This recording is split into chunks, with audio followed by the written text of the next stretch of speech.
Okay, so in part 3 of our lecture, we're going to take a look at a Hercule Poirot short story, this time The Dream, just as we did in part 3 of our previous lecture.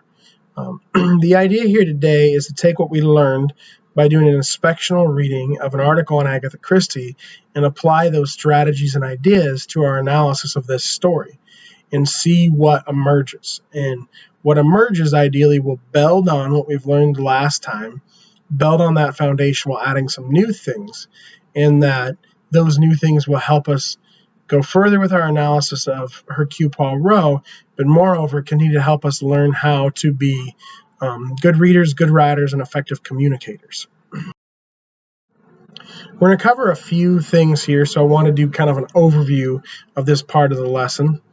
And so, like I said, we're going to look at new things in this story. But the Hercule Poirot stories are similar. They follow a pattern. So we'll take the foundation we laid last time and see how we can go even deeper with this story than we did with the last one and get some new things that build on that foundation. So what are the new things?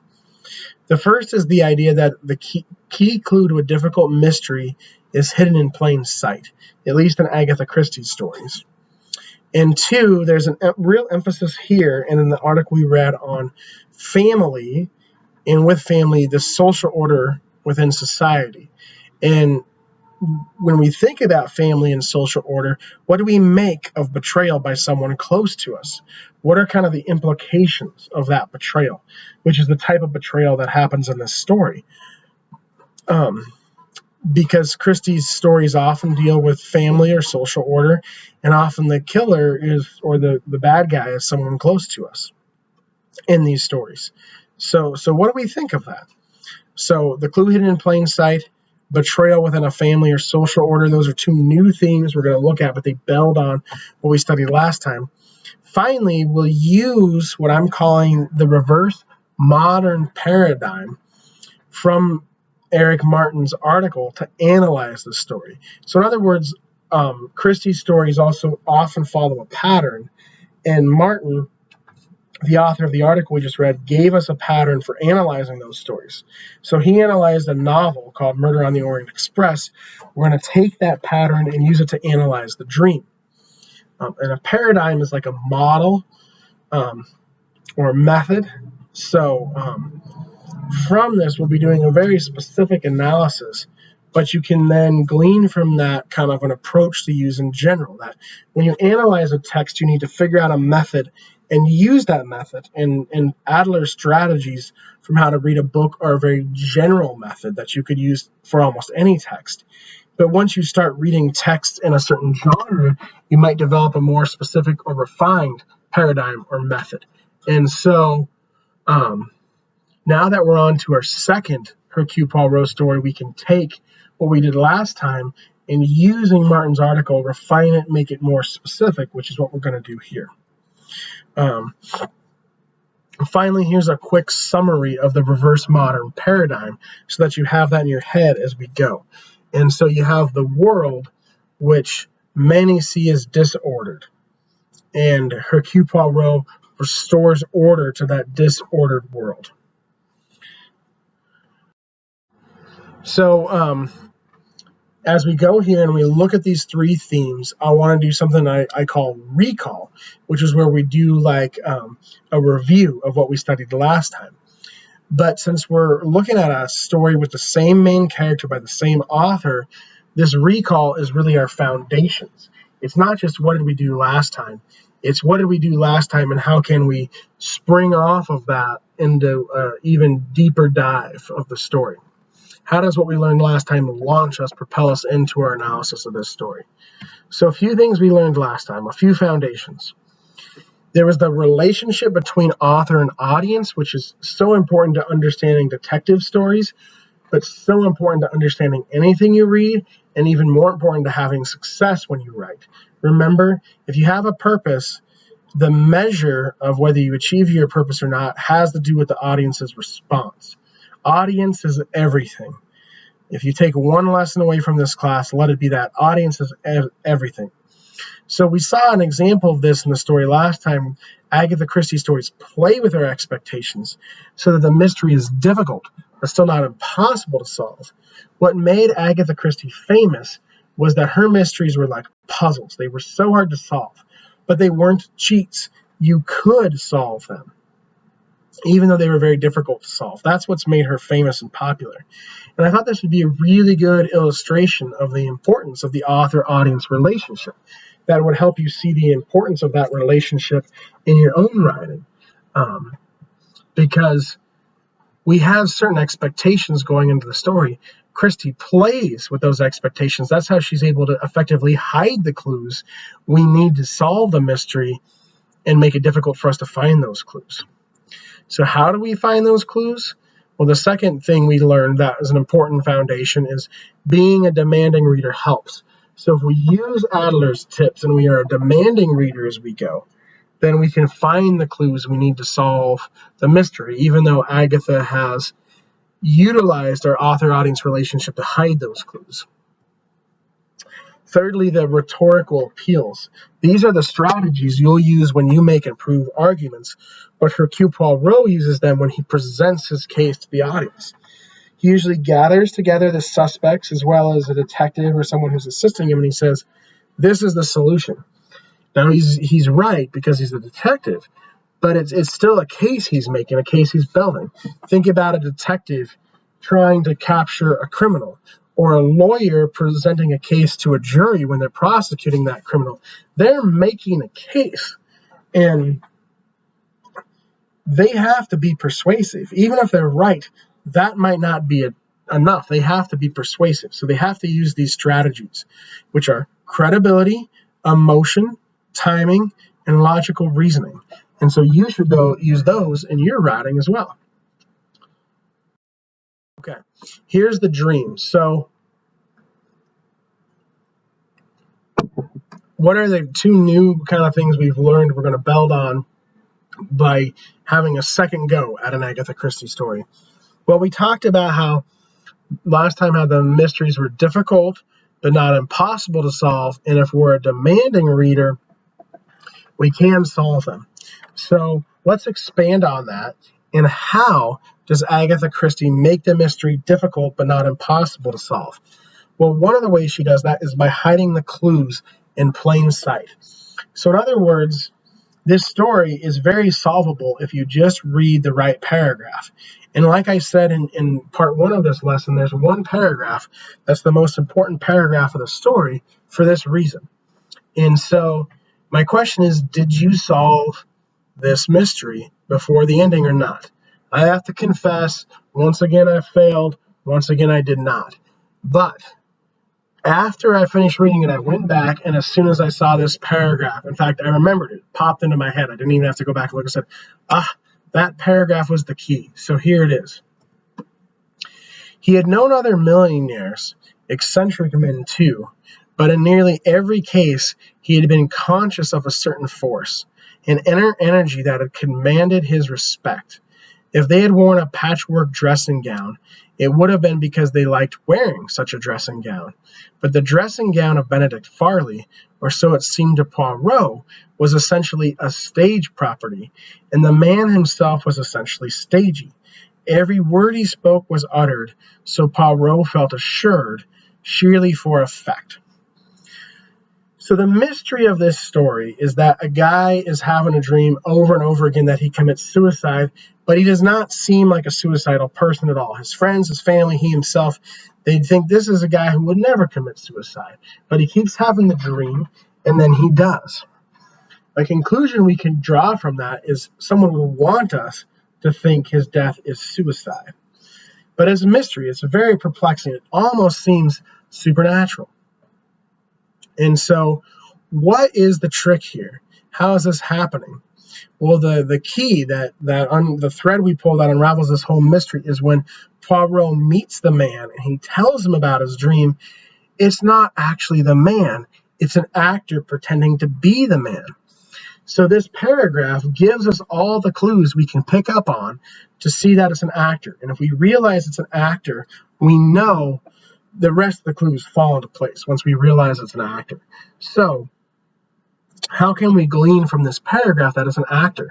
Well, he uses the word stagey twice. It's like someone's putting on a performance.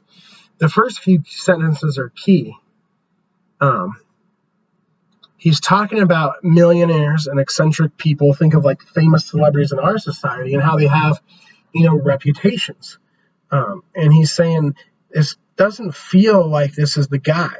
This feels like a guy acting the part of the guy based on his reputation, right? He's not really owning the part, right? It doesn't seem like he wants to wear this dressing gown. It seems like he's wearing it to play a part. So at first, when I first read this, I thought he was saying this guy lacked a command for respect. He was kind of a weak guy because he says most of these eccentric millionaires Poirot has met possessed an inner energy that commands his respect. If they had worn a patchwork dressing gown, it would have been because they liked doing it. So I just thought, this is kind of a weak guy who's not owning his decisions. I didn't go so far to make the connection that, well, the real guy would be owning it. He would be wearing it because he likes to. It's an actor playing him. I didn't go that far to make the connection. But if my mind had, I would have solved the mystery. So the clue is hidden in plain sight. It's just like when we read the third floor flat.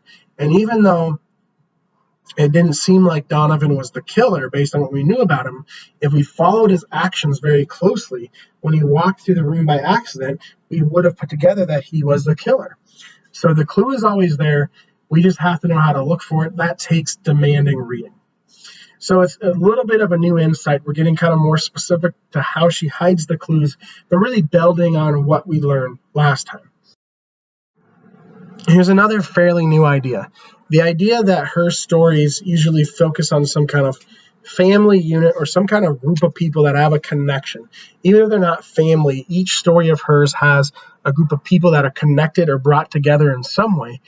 But there's a killer, right? So there's often a betrayal within that circle. What is the example we see of that in this story? And when Poirot's done explaining the plot to kill the man, he says, and in due course, the happy ending would have been achieved. 250,000 and 2 hearts that beat as one. The 2 hearts are the victim's secretary and his wife. So you have a tight-knit, close-knit family circle, and you have this betrayal. A man he trusted greatly, his personal professional secretary, and his wife have colluded together and come up with this plot to kill him. The secretary dressed up like him and put on the show so that Poirot would believe he'd been having this dream that he'd never actually had in reality. And then they figured out a way to kill him so that he could be killed without anyone going into the room. It's a locked room mystery. And the acting, telling about the dream, will make everyone think it's suicide. But Poirot figures it out. And so you have this up-close betrayal, which is a shocking, unsettling thing. So that's a thread we'll pull on more, discuss throughout the rest of the lecture. But what we learn from this is anyone can be a killer, which is an important thing. One, because it's shocking, it's unsettling, it gives us more to think about, like I just said. But two, before this, there had been a long tradition in detective fiction of the killer always being a stranger or an outsider.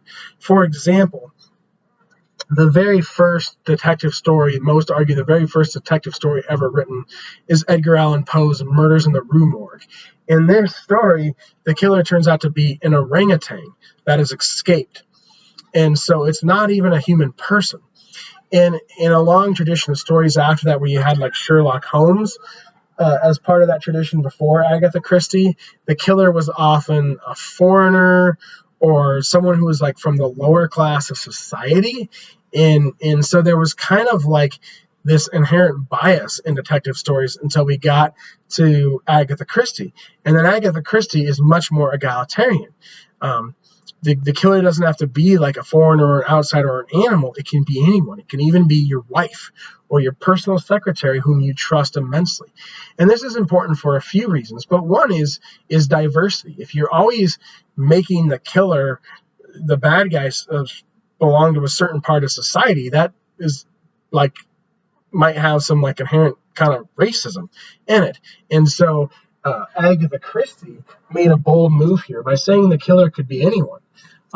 Even someone from the white upper class of society She was really diversifying the pool of suspects and diversifying the detective genre compared to these earlier past examples.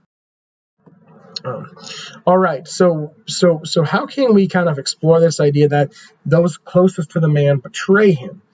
Well, a really good way I think to explore that is to take the reverse modernism paradigm from the article we just read and use it to analyze this story. And so, what is this reverse modernism paradigm? You have a world that is a place of disorder and disunity, and then the detective steps in and restores order and unity. The modernists saw the world as fractured. People weren't connected anymore. There was a sense of a loss of community after World War I.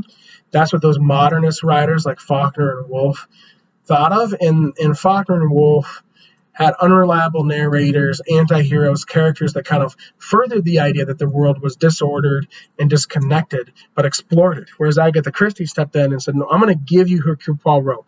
I'm going to give you someone with the power of his mind who can restore that order. So that's the reverse modernism paradigm. How do we see this paradigm in the dream?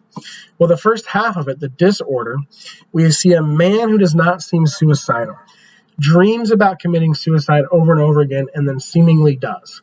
It makes no sense. It's very disorienting. His family do not get it. It does not make sense to his daughter at all. And that was how people felt about the world after World War I. I'd hazard to guess it's how many people feel right now. How about disunity? Well, like I've said a number of times, those closest to him are the ones that orchestrate the plan to kill him and carry it out. So going further along, we've seen how the world is chaotic and disordered at the start of the story. How does Poirot come on the scene and reassert order and unity? Well, after he presents a solution, we see that the crime is not suicide, but a cleverly plotted murder. Well, why was he having the same dream over and over again? He wasn't. It was a lie. Why would a man who wasn't suicidal commit suicide? He didn't. He was murdered. So the world makes sense again, thanks to Hercule Poirot. How about disunity? There's a quote from the end of the story that I think really shows how Poirot reestablishes unity quite well. He says, I rather like the girl. Grit, and brains. This is his friend, the doctor he's talking to. The doctor says, I rather like the girl. Grit, and brains. I suppose I'd be thought to be a fortune hunter if I had a shot at dating her. Poirot responds, You are too late, my friend. There is someone sur la tapis. Her father's death has opened the way to happiness. So she had this fiancé she wanted to marry who her father disapproved of. Her father caused the guy to lose his job. Now, because her stepmother, and her lover betrayed the guy, now the daughter not only inherits the money, but her father's dead, so she can marry whoever she wants.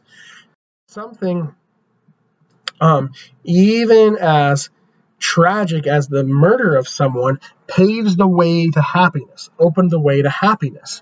And so even though the family unit is broken with the betrayal by someone close, the daughter who we like, she has grit and brains. These are positive qualities. And her lover, her future husband, they can start a new family. So even though this particular family is a dysfunctional family, right? They weren't actually close. There were all kinds of problems. So the daughter and her boyfriend are like this symbol of shining hope. They can begin a new family, and they'll have the means to live well when they do so. So there's this restoration of the social order. So you see how the world and society are fractured, but Poirot steps in and restores order, reunites people, and literally the girl and her boyfriend are broken up because of her father, and then Poirot, by solving the mystery, creates the opportunity for them to literally be reunited and be back together. So we see that what Eric Martin, our author of our article, said about Murder on the Orient Express is exactly true for the dream as well. We now have a method for analyzing Hercule Poirot stories. So we've taken a general approach we learned from Adler, applied it to this specific genre, and come up with our own specific refined approach. That's exactly what you can do. So when you go into a biology class, a history class, a philosophy class, a sociology class, an anthropology class, an art class, etc., take what you've learned from Mortimer Adler's How to Read a Book, Start by analyzing text that way. As you get deeper and deeper and read more text, come up with a little more specific method, and you have unlocked the key to doing the reading in that class. And if you unlock the key to doing the reading in that class, you've also unlocked the key to doing well in that class. So that's one of the main things I want you to take away from this lesson. But there's just a little bit more, because this is all very neat and tidy at the end of the story. But we still have this betrayal. The guy may not have loved his wife. She may have been a trophy wife, and his secretary may have been a greedy, lustful man, and they were bad people.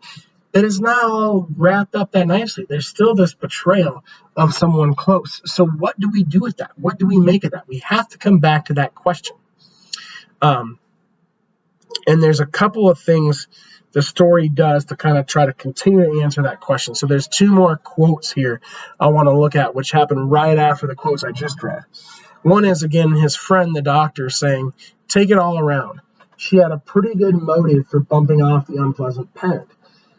So because her father broke up her and her boyfriend, you could see why she might want to kill her father. So this reiterates the idea that anyone can be a killer.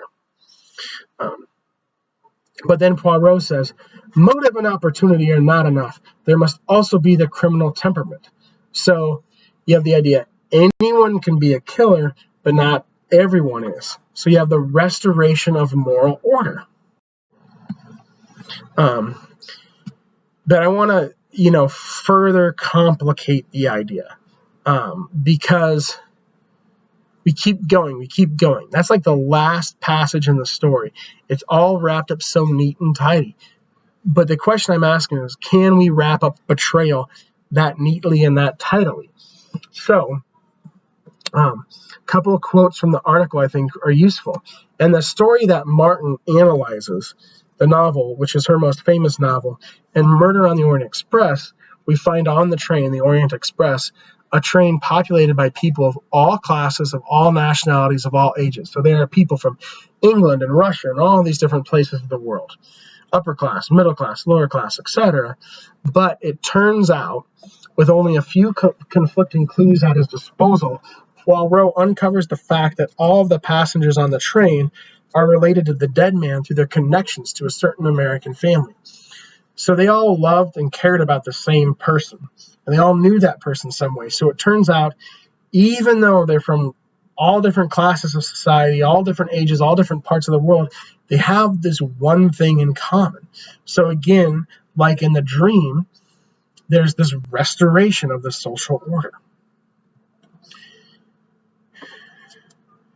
That we can keep pulling on it. What do we make of the betrayals in the dream? Do we just say that these betrayals happen and that, someone close to us could be a bad guy? But even if some people are bad, there's still this, greater social order that exists in the world. How do we answer that question? And again, there's going to be an opportunity for you to answer this question on the discussion. Finally, there's two more questions that I asked earlier that'll be on the discussion board that I think really bring this into focus. I think the connections I'm making will crystallize for you with these two questions. The first is, do you see similarities between the modern world described by Christie and Martin and our world today? So, do you see ways in which the world is fractured, disunified? There's chaos, disorder. People feel isolated and alienated. Are those things still going on today? I think the answer there is pretty obvious. But here's the bigger, more important question. That just leads us to the bigger, more important question. So here it is. If so, if the world is fractured, disordered, disconnected, how should literature and chaos respond to that chaos and division? Should literature highlight and explain the various ways the world is fractured, the way Joyce and Woolf and Faulkner and Eliot do? Or should literature assert that unity is still possible, perhaps even that the world is not as fractured as one might think? So I guess the question could be put this way.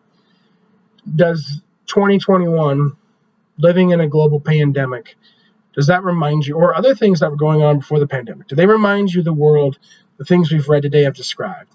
And if so, what is the better book to read?